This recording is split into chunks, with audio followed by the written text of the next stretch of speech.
What dark secret are you hiding from everyone? Story 1. I was recently diagnosed with lupus nephritis in early menopause. The chances of me having kids without serious health risks are slim. I've been in and out of hospitals for 3 months earlier this year, and I lost track of how many medications I take daily. I'm 29. I never particularly wanted kids, but something about having that option taken away from me broke my heart. My family's amazing, but I can't bring myself to tell them any of it. It would only worry them and make them sad. Honestly, I can barely process it myself.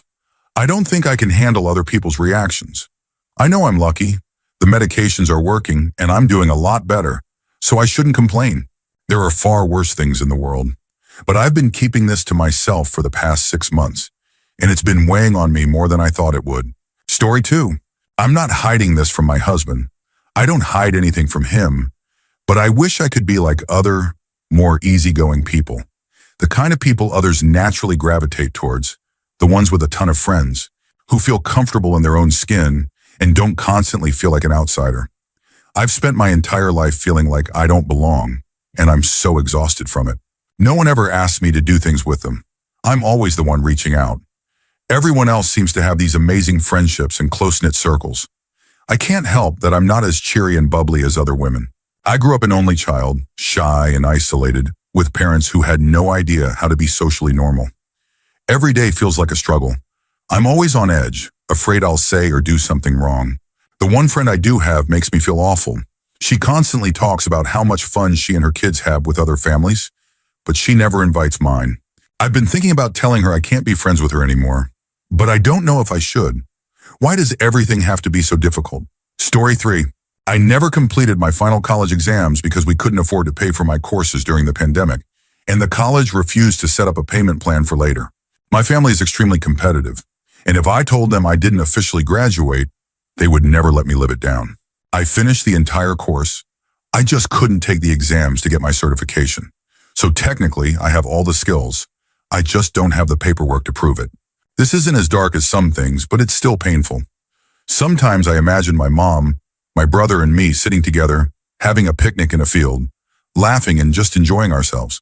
And then I end up crying for an hour, realizing how terrible my childhood was because of my father's abuse. It happens every few weeks. Story 4. Mine's pretty tame, I think.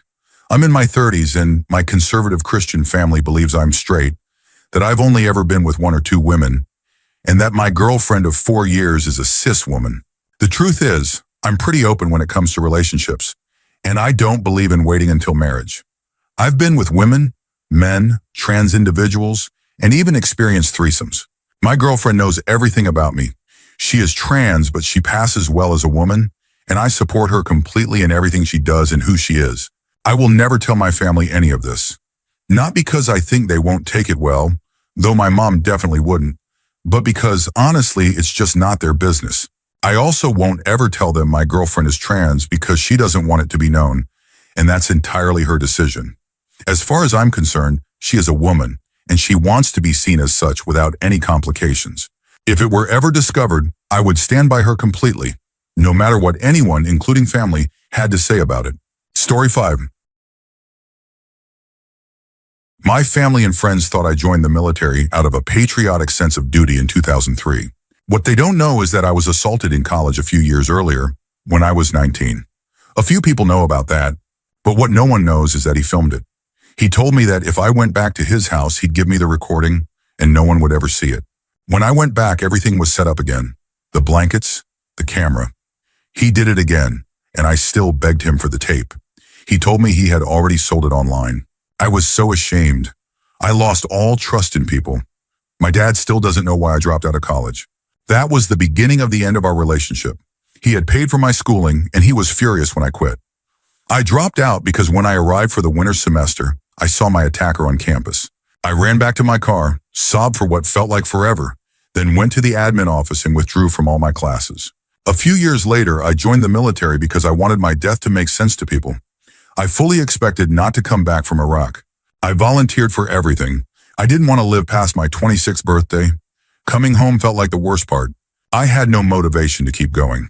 I didn't have many close friends, and I didn't trust being alone with anyone, so I kept to myself and poured everything into my work. I spent a decade in uniform before being medically retired. Looking back, those years were the best of my life. Not because they were easy, but because they had structure, risk, and purpose. I'm in therapy now. I doubt I'll ever tell my family any of this. I still struggle to see a real future for myself. Story 6. I'd categorize myself as a modern, progressive woman. Anyone who knows me would say that I don't have a strong desire for kids and that I'm completely career-focused. But lately, I have to admit, after enduring the stress that comes with education and career building, the whole modern woman, girl boss path, I'm starting to see the appeal of a different kind of fulfillment. I'm in my early 20s and maybe it's just a phase, but I've been searching for my purpose in life for so long, and I'm starting to understand the women who say they find meaning in motherhood. If I'm going to be stressed in life, and I fully acknowledge that raising children isn't easy, I'd rather be stressed while doing something deeply meaningful, like raising my own kids, than stressed working for a corporation. Story 7. I've been doing self-research to figure out how to increase the amount of fluid I expel during ejaculation. There's way too much false information online. Basically, every so-called male enhancement product is a scam. All of them. Right now, I'm testing the effects of abstinence. I don't care about any of the nonsense people post online about how it gives them more energy or transforms their lives. I just want to see what actually works. My only goal is to increase the amount because, well, it feels better that way.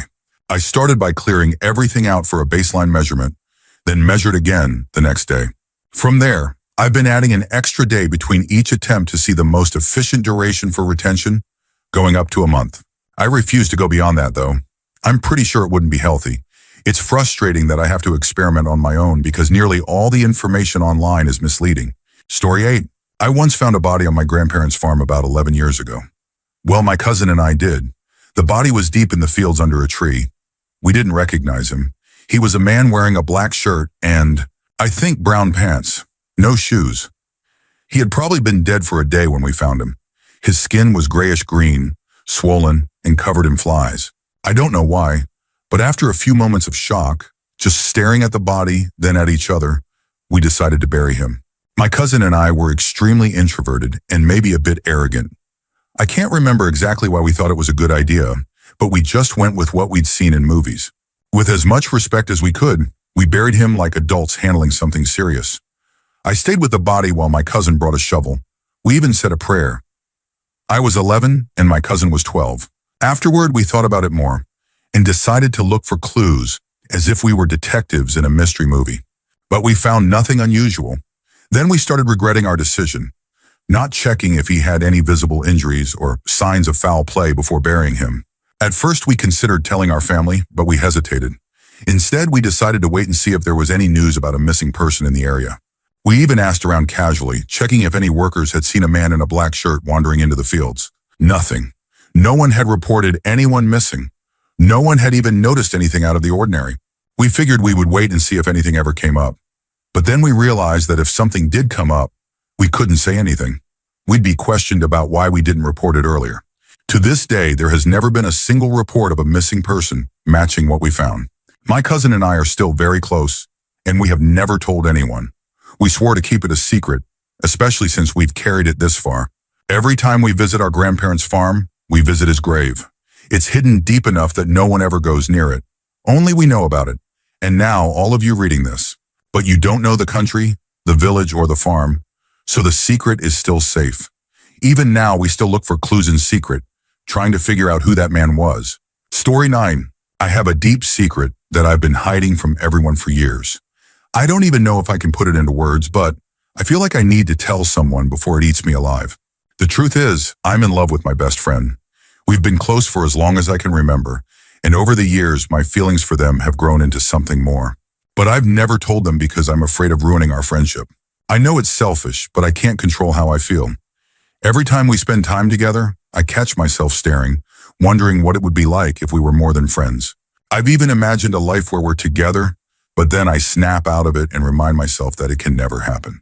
They're happily dating someone else, and I would never try to interfere with that. Even if they were single, I don't know if they'd ever see me the same way. So I keep my feelings to myself and try to act normal around them. It's not easy, but it's the only way I know to protect what we have. I know I should be honest, but I'm terrified of what might happen. What if they don't feel the same way? What if it changes everything between us? I don't know what to do, but I can't keep living like this. Maybe it's time to tell them the truth, no matter how scared I am. Maybe then I can finally move on and find happiness, even if it means losing them as a friend. Story 10. I no longer have a dark secret, but 4 years ago, after being laid off from a job I loved, my finances took a massive hit. Within 2 months, my credit card was maxed out, and I turned to payday loans. For 3 years, almost my entire paycheck went toward interest. The worst part? I was hiding it from my wife because I was afraid she'd leave me. My dad did the same thing to my mom, but he never felt bad about it. His debt is still growing to this day. But for me, the anxiety was unbearable. I was physically sick over it, constantly worrying, yet too scared to come clean. Last year, a debt collector somehow got my wife's phone number. None of my creditors had it, so we have no idea how they found her. When they called her looking for me, everything came out. I'm still working my way through paying off a consumer proposal, but my wife didn't leave me. It just took a long time to rebuild trust. Don't be reckless with debt. I was too scared to admit what was happening before it got worse, and eventually interest ate up 88% of each paycheck. I was even selling my possessions just to cover my share of rent.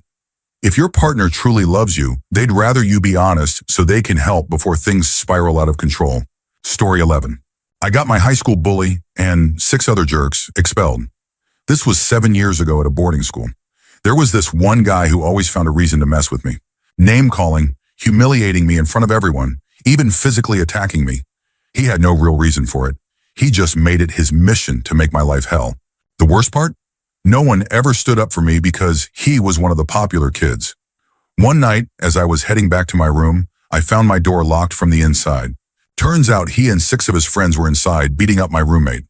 A whole crowd had gathered to watch. I knew if I tried to intervene, I'd just end up getting hurt too, so I walked away and went to bed. The next morning, I found out my roommate had gone to the clinic for treatment, but didn't plan on reporting the attack. However, the doctor had already informed the school. The 7 bullies were so popular that they managed to get the entire class to agree on a fake story for their alibi. They even held a meeting to make sure everyone stuck to the plan. I saw my opportunity.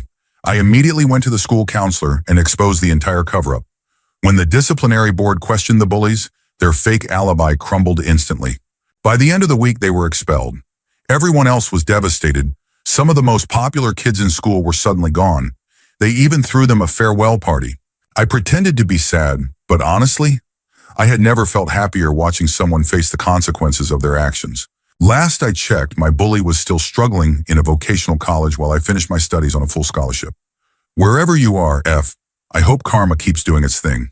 Story 12. I struggle with severe mental health issues, but I'm too afraid to get help. I am not at any risk of harming myself, but the pain is overwhelming. It feels unbearable, yet I keep pushing through. I make sure I don't hurt anyone else. Nobody truly knows how bad it is. They think they do, but they never really will. If they knew just how much I hated myself, how much I want to punish myself for every little thing, it would break their hearts. I don't know how to make the pain stop, but I do know that giving up isn't the answer. I'm just exhausted. I want to shut myself away from the world and never talk to anyone again.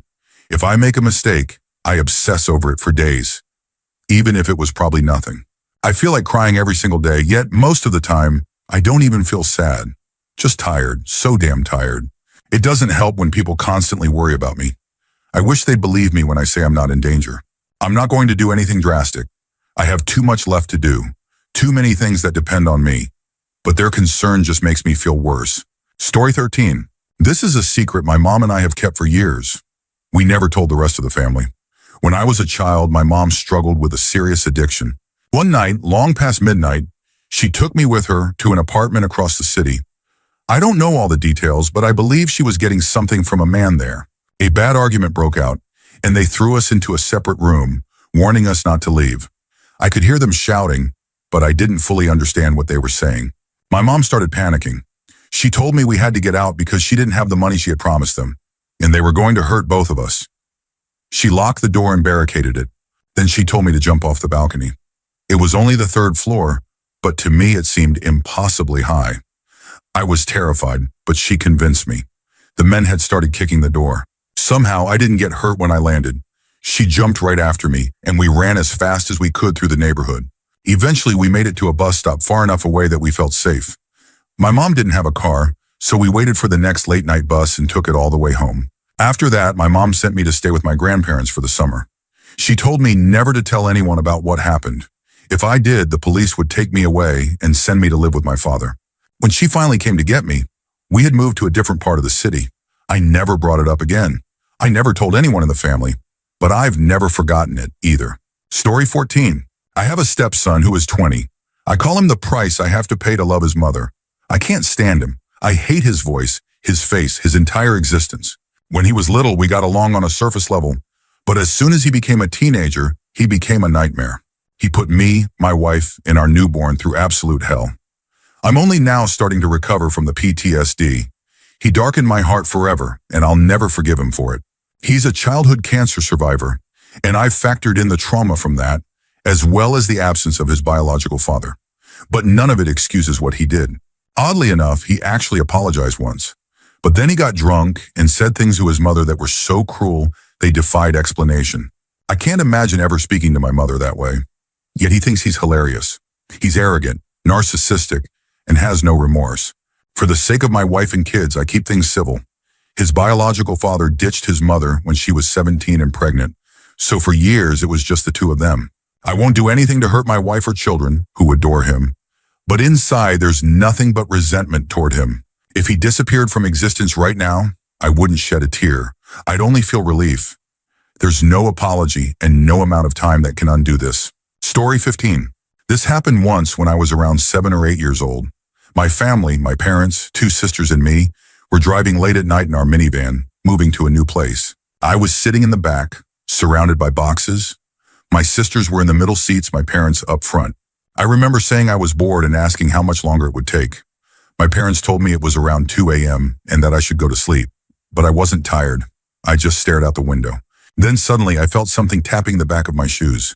It felt like small flicks, like someone was nudging them. I ignored it at first, assuming it was just clothes shifting around. But the flicks got harder and harder. I was scared, but I didn't say anything.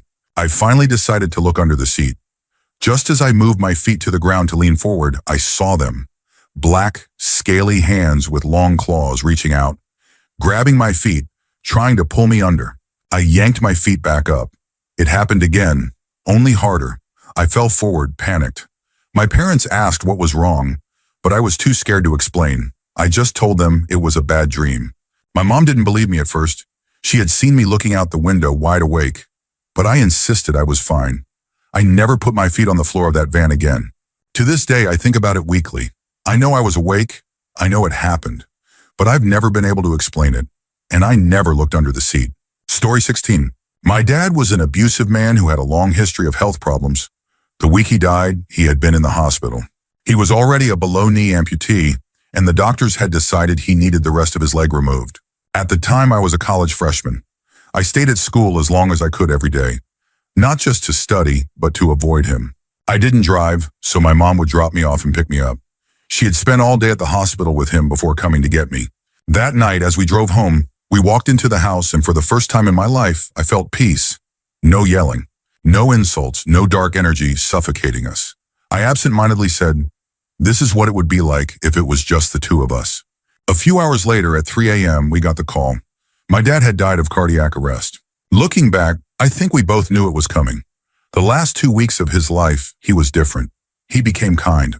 He asked me about my life without judgment. He was softer with my mom. One night, they went grocery shopping together, and she told me it was the most fun they had ever had in their entire marriage. Even he must have known. He even made peace with his sister, the only family he had left. The day before he died, I told him I loved him. I never said that to him. It made me uncomfortable. I feared him too much. But something inside me told me to say it. I thought that by saying those words, I would free myself from the burden of him. But I was wrong. I'm still not free. He follows me everywhere. In every decision I make, I hear his voice. I still try to fit into the image he wanted for me, even as I work to break away from it. I used to wish for his death every day, thinking it would bring me peace. But it didn't. If anything, he latched onto me even more. Story 17. My best friend hurt my ex-girlfriend. I can't talk about it. I'm supposed to pretend it never happened, because she doesn't want to do anything about it. He doesn't even know that I know. He still goes to all the same places I go. We have the same friends. And to avoid conflict, I've just stopped going anywhere I might see him. It sucks. Now I don't see my friends at all. I don't care about myself in this. I care about the fact that he hurt someone he was supposed to care about. He preyed on her, and it's not the first time I've heard about him doing something like this. I don't know what to do. I don't want anyone else to get hurt, but I also don't want to make things worse. I just wish I could do something. Story 18. On 2 occasions, I experienced an unexpected and intense sensation due to vibrating machinery in public settings. For context, I am male. The first time was while I was pressure washing the locker room floor at the swimming pool where I worked. As I moved, the high-pressure hose unexpectedly hit me in a way that sent a sudden jolt through my body. The sensation was so overwhelming that I had to pause for a moment before continuing my work. The second time was shortly after my gym installed new power plate machines. I lay on one, pretending to stretch and loosen my quads. However, the vibrations created a surprising physical reaction that left me momentarily stunned. It took a little longer to subside compared to the pressure washer incident, but within 2 short sessions, the intensity had passed. Story 19. For the past 10 years, I have been in a secret relationship with someone in my family. It all started when I was 18, fresh out of high school and preparing for college in the fall. I won't say which university, but it's a major one in California. After a long night of celebrating my graduation, I was exhausted and ready to go home. A close relative, someone I had always trusted, offered to drive me since she was also leaving, and her house wasn't far from my parents. During the drive, we talked for a while until she made a comment that caught me completely off guard. She admitted she had always found me attractive, though she knew it was wrong. She wasn't married or seeing anyone, but she confessed that she had struggled with her feelings for a long time.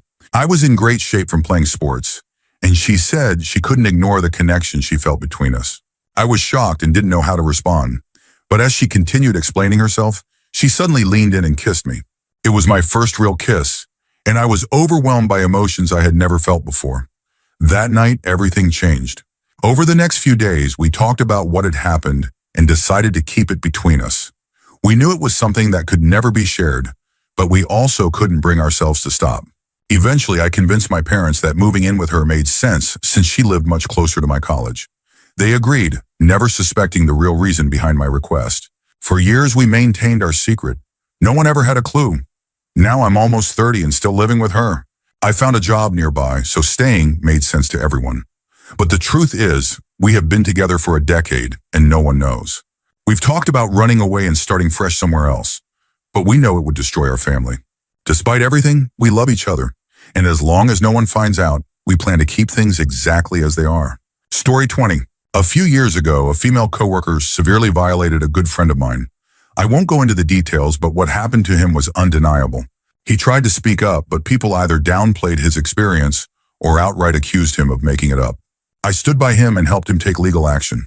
We did everything by the book, but in the end, the case was dismissed. Meanwhile, she managed to twist the narrative, gaining sympathy and making my friend look like he was overreacting.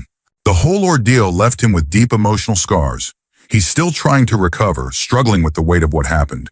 And yet, she walked away without facing any consequences.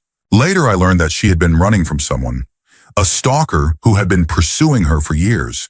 She had even moved across state lines multiple times just to escape him. That's when I made a decision.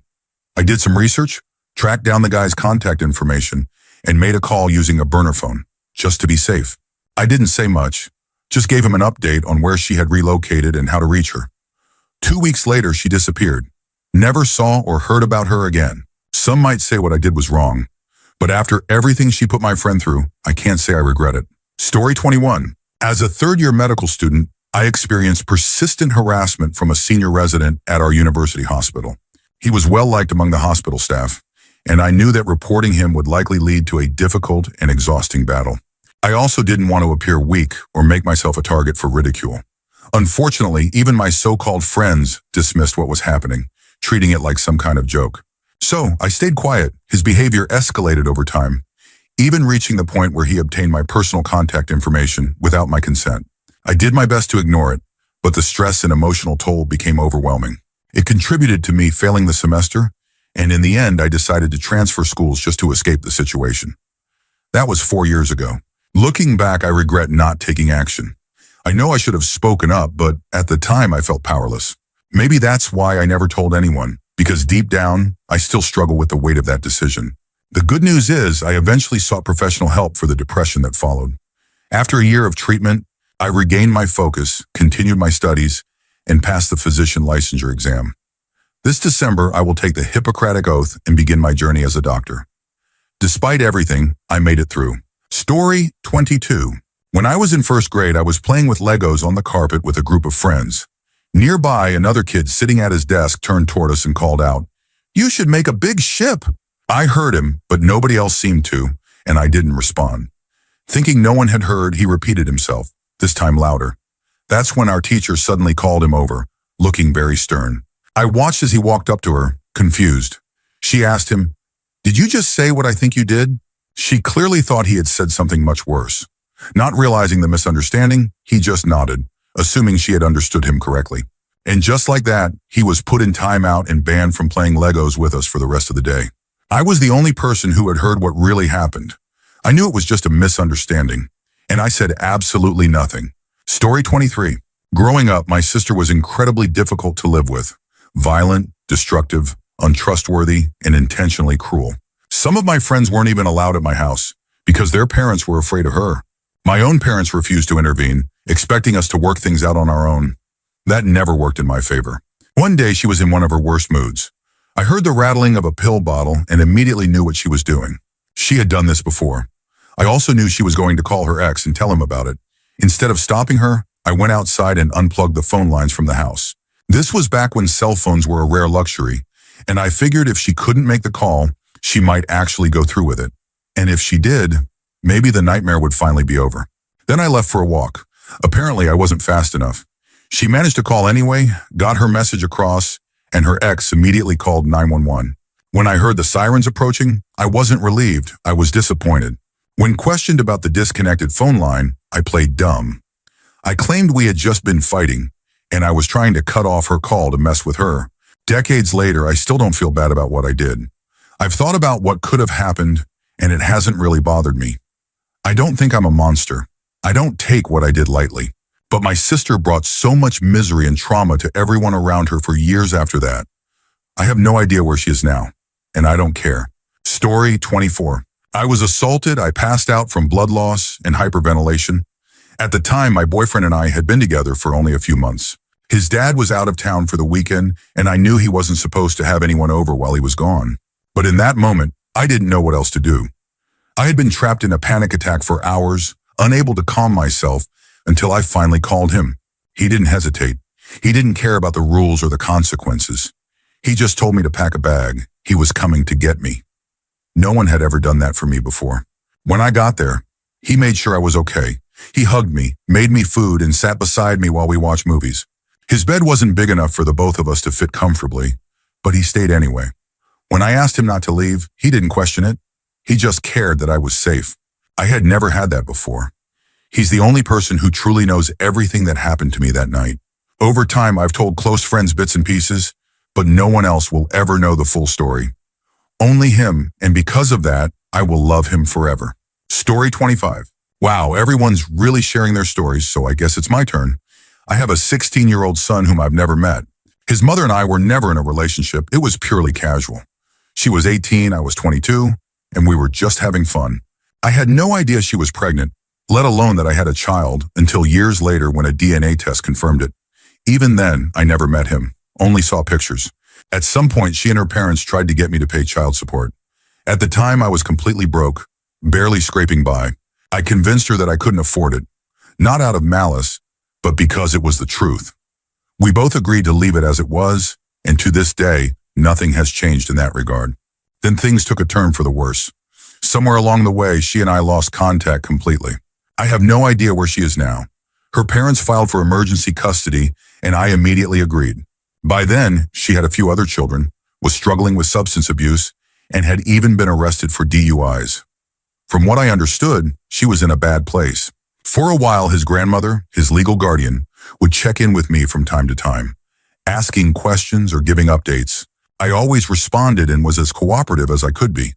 But then, it got even more complicated.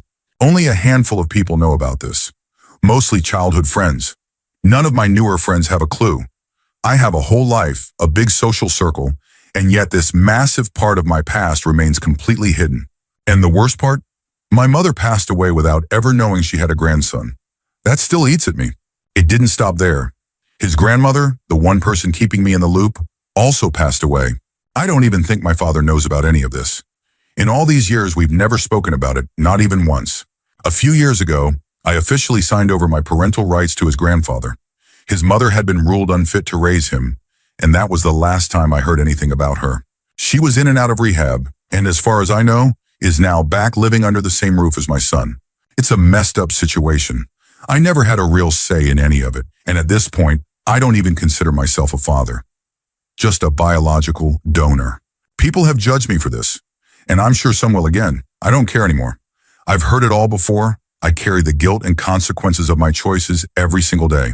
Story 26. I go back to work on Wednesday, and I'm still questioning whether handing in my resignation is the right move. On one hand, it feels like the right decision. Staying at this job is draining me, making me sabotage myself daily because it's a constant reminder that I should be somewhere much better. There's no room for growth. I'm overworked and underpaid. And to top it off, they had me train someone just to take my position while they moved me elsewhere under the excuse that I'm multifaceted. Now I'm stuck doing something I absolutely hate. I've been looking for other jobs for a few months with little luck, but I still believe I can do better. I know I'm overqualified and I know I deserve more. The problem is, letting go of job security, no matter how bad the job, is terrifying. Financially, I'll be okay for a few months if it comes to that. But ideally, I'd like to take a short break before jumping into something new. The hardest part is that I actually have a great relationship with my coworkers and co-managers. The only person I can't stand is my actual manager, who is an absolute nightmare. They know I'm not happy, but no one is taking me seriously. I guess they'll understand on Wednesday when I say ciao. Story 27. I love my mother deeply, but she wasn't the best parent. There are 5 of us, and none of us truly know how to function as adults. I genuinely believe she has narcissistic personality disorder. She's incredibly needy, and it wears me down. The worst part is the guilt. When I don't do what she needs, I feel like a terrible person. But her constant demands take a toll on me, my mental health, and my own well-being. The hardest truth? Deep down, I feel like this burden will only end when she's gone. And that thought terrifies me. I'm always stressed about finances, both mine and hers. She spends recklessly, and when she can't afford essentials like heating her house, I feel obligated to step in, even when it leaves me struggling to pay my own bills or wondering how I'll afford food. My siblings, they don't care. And honestly, I get it. We all grew up with the same neglect, the same dysfunction. I just wish I had the ability to detach the way they have. Secret I've never told anyone? I sometimes look forward to the day I no longer have to carry this weight. And I hate myself for it. It makes me feel like a horrible daughter, like a horrible person. I don't know if this confession changes anything, but at least it's out of my system. Story 28. I've been there, man. I went through the same thing last year. My mom was diagnosed with cancer for the second time at 58. The first was breast cancer, and the second, uterine cancer, was a result of complications from the treatment for the first one. The second time hit her hard. She deteriorated to the point where all she could do was sit in a chair, connected to tubes and bags that ran directly to her intestines. She couldn't eat, only sip on tiny ice chips to keep her mouth from drying out. Any movement caused unbearable pain, and near the end, she lost the ability to speak. All she could do was let out weak groans. We were all there the night she passed, our family, some of her siblings. I almost left to go back to school and grab some things, planning to stay the night there instead. But something told me to stay. I thank God I did. Watching someone you love go through that is excruciating. The images of it never leave you. But through it all, my mom never once complained. Even in her suffering, she prayed for us. She told us she was offering up her pain for us, choosing to endure it with grace. I know how hard it is to watch, and I know how much you just want it to be over so she's no longer in pain. But now is the time to be there for her, to give back all the love she's given you throughout her life. You're in the final stretch, the last 400 meters of the marathon. Finish strong. 1 year and 17 days after losing my mom, I'd give anything to have just one more day with her. Even if she was sick, even if she was suffering, just to be with her. I know people don't always believe in prayer, but I'm praying for you, man. This is one of the hardest things you'll ever go through. It takes a kind of strength only a child can have when caring for a parent in their final moments. Stay strong. She knows you love her. Story 29. For the past 2.5 years, I've been helping my mom take care of 3 kids that aren't mine. while my sister runs the streets. I've missed out on some of the most important years of my life because I had to grow up too fast, taking on responsibilities I never agreed to. My mom chose to do this. I didn't. Yet while she works 12-hour shifts, I'm the one stuck at home, stressed out, taking care of kids. I'm enrolled in online school, but I can barely keep up with my coursework. My mom provides for them financially, but at this point, I'm basically a stay-at-home parent. I cook, clean, and do everything in the house, and I can't do this anymore. While I've spent all this time helping everyone else, no one has helped me get my life together. No one asks if I'm okay. They just assume I'm managing. But I'm not. I'm sad, I'm mentally drained, and I feel like my mom has dumped all these responsibilities on me as if I'm the one who had these kids. Because of this, I never went to university, even though I had multiple scholarships. I settled for online classes instead. I had job opportunities I had to pass on because they conflicted with my mom's schedule. Sometimes she'd even start arguments over the smallest things just to make sure I stayed home instead. And at some point, I just stopped fighting back. I've sacrificed so much. Not many people would step up and take care of kids that aren't theirs, let alone be responsible for them 24/7. Meanwhile, my relationship with my mom is falling apart.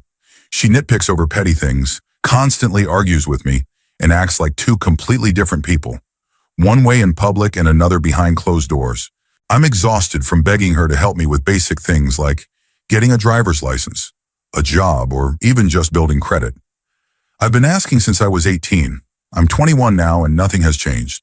And my sister, the one who should be taking care of her own kids, she gets away with everything. She's stolen over $3,000 from my mom, damaged her car, called the police on her, cursed her out, and yet she still gets to come and go as she pleases. Meanwhile, I'm the one who gets belittled for stepping up when no one else would. I love my mom, my sister, and the kids, but I have to let go. As long as my mom continues to enable my sister, she will never take responsibility for her actions or her children, and I refuse to stick around and keep being used. I've told them I'm mentally drained, that I can't do this anymore, and they tell me I'm overreacting, but I'm not. Not everyone is meant to raise children, and after this experience, I know for sure that I never want to do this again. I'm 21. I shouldn't have to ask permission to leave the house. I shouldn't be scared to walk away from this situation. I want to leave. I want to disappear and start over, but I don't even know how. I feel stuck, like I have nothing to show for myself after all these years. 3 years is a long time. I could have been somewhere completely different by now. I've missed out on so much, but I can't keep living like this. I'm seriously considering therapy and working on my mental health.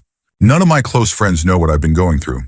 I've lied to them, told them I have a job, a license, because I was too embarrassed to admit the truth. I'd rather struggle on my own and love them from a distance than keep sacrificing myself for people who refuse to change. Story 30. I was drugged, assaulted, and held captive for several days. It happened while I was living abroad in France. I had gone out to a bar with friends, a place where I felt safe. I was cautious. I watched my drink. I knew the risks. But someone still managed to slip something in it. The next thing I remember is waking up days later. I had no idea where I was. All I could think about was getting back to my apartment. In the months that followed, my life spiraled. I stopped eating. I lost over 50 pounds in such a short amount of time that I became dangerously ill. I didn't know it then, but I was also pregnant. I flew home and told my parents everything I could remember. I made the choice to terminate the pregnancy. It was the worst thing that has ever happened to me. Almost 4 years later, I still can't go to a bar alone. I never feel safe in public spaces without my partner. I carry a silicone lid with me every time I go out, never letting my drink out of my sight. I thought I was being careful. I thought I was doing everything right, but it still happened. Please be careful, stay aware. It can happen to anyone, even when you think you're prepared. Story 31. When I was a kid, we lived next to an old man named Norm. He was probably in his late 70s, living alone, and mostly kept to himself. He was a quiet guy, but friendly enough. He'd help us drill holes in our coconuts with his press drill whenever we asked. And my dad would occasionally help him with odd jobs around the house to make sure he wasn't struggling too much in his old age. They had a good relationship. At least they did at the time. I had 2 friends back then who were going through a bit of a shoplifting phase. Small things, nothing serious. One day they were over at my house, and we decided to go see what Norm was up to. We wandered around his property, checked his shed, but it seemed like he wasn't home.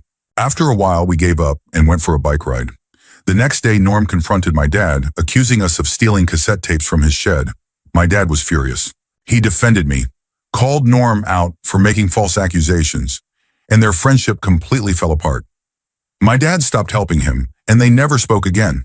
The thing is, we did take those tapes. I don't even know why. We didn't keep them, didn't even listen to them. We just rode down to the creek and dumped them. It was completely pointless. Norm passed away a few years later, completely alone. No one came to his funeral. The worst part, I think my dad knew I had done it. My parents were going through a divorce at the time, and I think defending me was his way of trying to show me he was still on my side. But I wish he had just called me out on it, told me it was wrong, made me take responsibility. I've never talked to him about it. It's been almost 15 years and I still carry the guilt. Story 32. This past semester has been rough, and I just found out I'm getting kicked out of my university because of my grades. Between getting COVID, my car breaking down twice, and my migraines becoming unbearable, I missed too much class. I fell behind, and now I'm paying the price.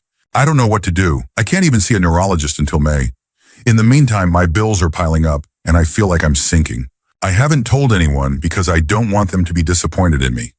But what are you supposed to do when the pain isolates you? When it makes everything feel impossible, I feel like a shell of myself, constantly putting my life on hold because of it. I'm just tired. Tired of struggling. Tired of feeling like I'm falling behind. Tired of the weight of it all. Story 33. I am a victim of family violence. Right now, my husband is my caregiver due to my health. I am completely dependent on him for everything. Medical care, income, food, prescriptions, household tasks. I know how dangerous that dynamic can be. I know how often this kind of situation fosters abuse, and yet people don't always see it that way. After all, he does take care of me sometimes. He steps up just enough to keep me trapped in this cycle, but he's also unreliable, inconsistent. There are days he abandons me completely. I go without food, without medication, without heat or running water. I miss treatments and appointments because I can't get there on my own. But to everyone else, he's perfect. He's the life of the party. Charismatic, loved by friends, family, and colleagues. If I ever told anyone the truth, they would be shocked. No one sees the other side of him. No one sees the abuse. No one sees that he comes from generations of family violence, that I am just the next victim in the cycle. I've only ever told one person, and that was only because they witnessed it firsthand. I had no choice but to explain. There is no escape for me. My illness is lifelong and chronic. This is my reality. My life with him is my only option, and I don't see a way out. I'm writing this because there are so many others like me. People suffering in silence. People trapped. Family violence doesn't always look the way you expect it to. It's not always visible. There needs to be more awareness, more education, more support for victims who feel they have no way out. Because we're out there, and we need help. Story 34. When I was 17, my parents started adopting children. By the time they were done, there were 9 of them. I begged them to stop after the first 5. I was in college at the time, watching from a distance as the house I grew up in became unrecognizable. But they told me I didn't get to have an opinion. It wasn't my concern anymore since I had moved out. But it did affect me. It changed everything. The house is ruined. My parents are completely stretched thin. My dad comes home from work and immediately shuts down, straight to bed watching TV all night, checked out from everything. My mom, left to handle the chaos, is constantly angry, trying to wrangle kids who have no respect for anything or anyone. I don't even want kids anymore because of this. It's destroyed any desire I might have had to be a parent. It's destroyed my relationship with my parents. If I have a problem, there's no time to talk about it. If I need emotional support, I can't ask for it. I've never even considered asking for financial help because I know how much stress they're under.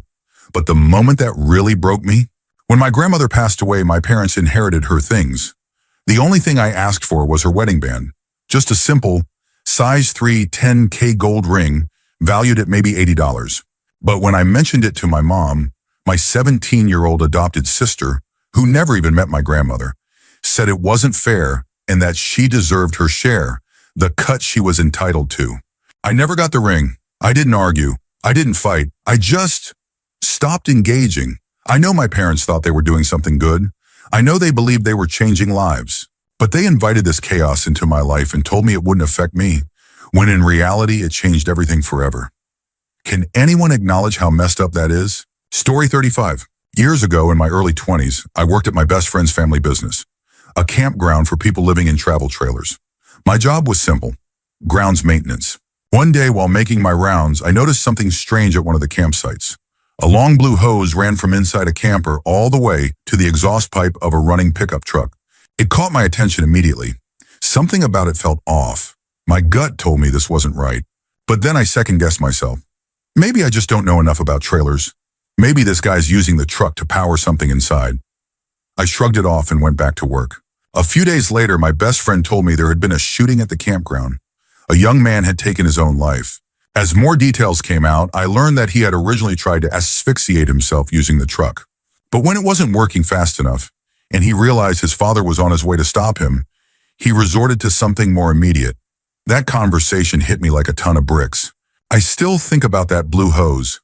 I still wonder if I should have trusted my instincts, knocked on the door, or called someone. Maybe it wouldn't have changed anything. Maybe he was too far gone in his decision, or maybe he would have still found another way. But there's always that what if lingering in the back of my mind. At the same time, I can't shake the thought of what could have happened if I had intervened. If I had startled him, if he had been armed and desperate, would I have put myself in danger? Would I have made things worse? It's a strange feeling, this weight of uncertainty, of wondering if I could have stopped something, but also knowing that I might not have been able to at all, and I guess I'll never know. Story 36. My first job out of college was as a high school teacher. I was 21, fresh out of school, and looked so young that the administration required me to wear a suit every day just to distinguish me from the students. I offered tutoring for students who needed extra help with language arts. One student, a 17-year-old girl in an honors class, started coming regularly. She said she liked how I explained things. Over time, she began showing up more. Not just for tutoring, but stopping by my classroom and chatting with me during lunch duty or ticket duty at sporting events. Feelings developed on both sides. Meanwhile, I was miserable teaching.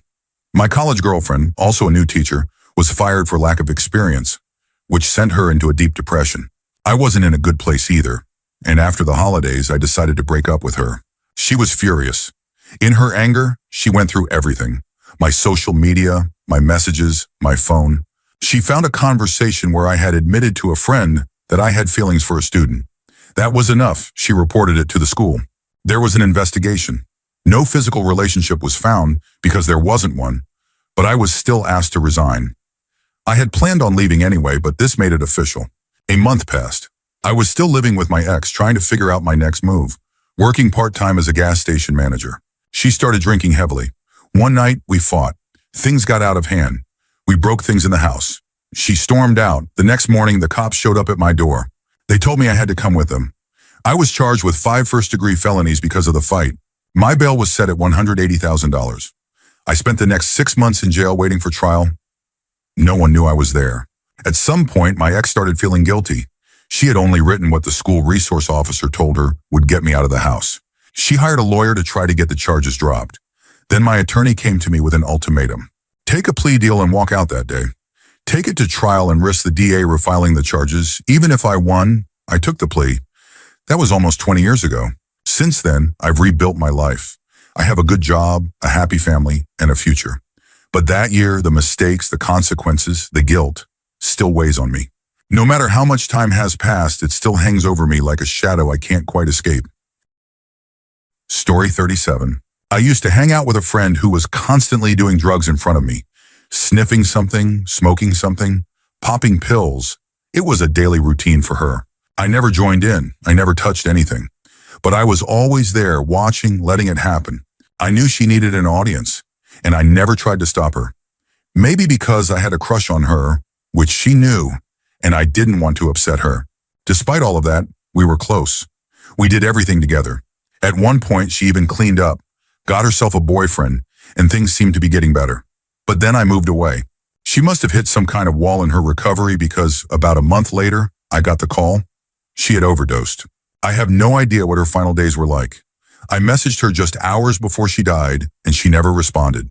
Looking back, I think I may have reached out while she was in the middle of her overdose. That thought haunts me. But what haunts me even more is wondering if I could have stopped it years earlier. If I had just spoken up, if I had pushed harder, if I had refused to sit there and watch, maybe nothing would have changed. Maybe she was always going to go down that path. but maybe she wouldn't have. It's been years, and I still can't shake the feeling that I played a part, even in silence. And since she died, I haven't been able to bring myself to get into a relationship. I don't know if I ever will. Story 38. For most of my life, my mom told me that my dad wanted nothing to do with me. When I turned 20, I decided to track him down. I managed to find a phone number and called. His wife answered. That's when I learned he had passed away, 3 years before I even found him. As we talked, I learned something even more shocking. My mom had been his mistress. He had been married when she got pregnant. But instead of abandoning me, he and his wife actually tried to get custody. That didn't make sense to me. If he fought for custody, why didn't he pay child support? His wife had an answer for that too. She had paperwork proving that after years of legal battles, a DNA test showed he wasn't my father. Everything I had been told was a lie. His wife, who had every reason to resent my existence, didn't. Instead, she was kind, supportive. She stayed in contact with me, even though we had no real connection. She became the family I never had. I had a rough past.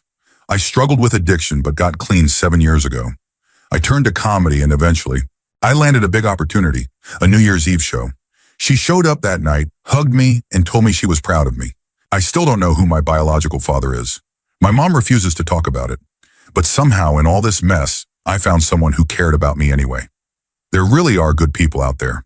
Story 39. I sent an anonymous email that completely changed the course of a company. At the time, I was working for my ex-best friend and her husband. They ran a business incubator, supposedly helping small businesses get off the ground. When I first took the job, I thought I was making a real difference, helping people achieve their dreams.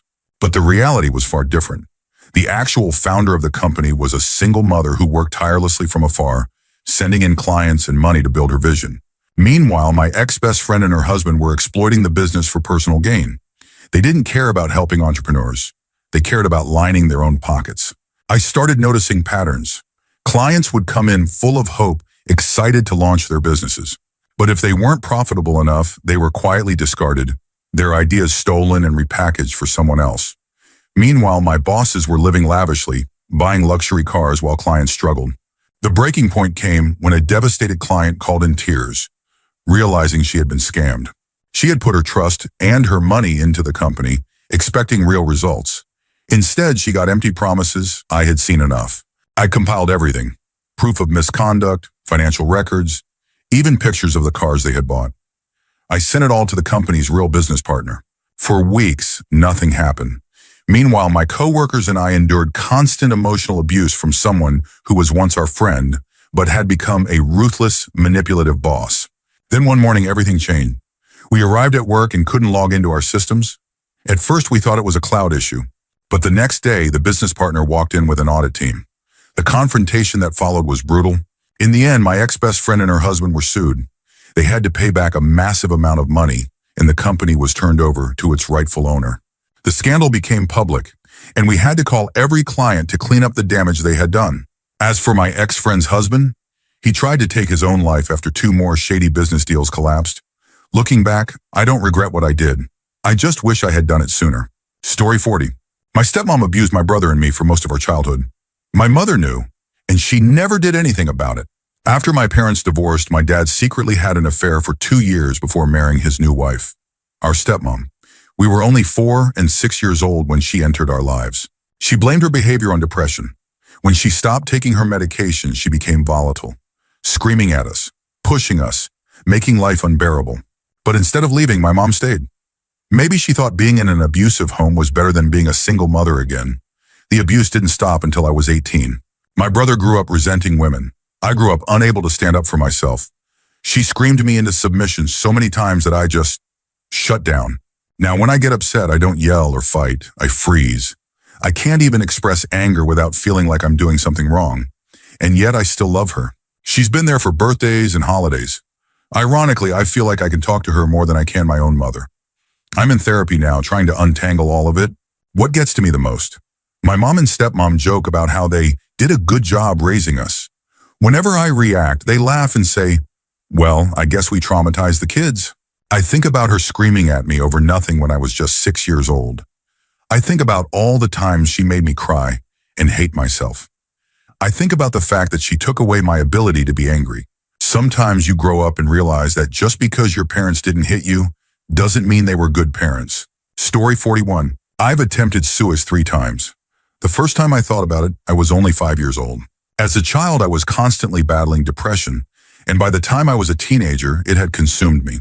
I struggled with anorexia and bulimia for years. No one noticed, or if they did, they didn't care. My mother was verbally, physically, and emotionally abusive. She made life unbearable. I wrote letters, made plans, tried to end it, all without anyone noticing. The one time I did ask for help, I told my mother I needed therapy. Her response? "You're not depressed, it's just puberty." I genuinely believed I wouldn't live past 16. I thought that was all my life would ever be. Then I met my boyfriend. I was 15 when we got together. I moved in with him shortly after. That was my escape. 6 months ago, I finally cut my mother out of my life for good. Now, at almost 19, I'm still healing. I have a job, good friends, and wonderful in-laws who actually care about me. My biological family, they mean nothing to me now. I don't need them. I'm safe. I've been on medication for 4 years. I gained 10 kilograms, rebuilt my eating habits, and started taking care of myself. I even spent 6 months in a psychiatric facility. It was one of the best experiences of my life. I still struggle.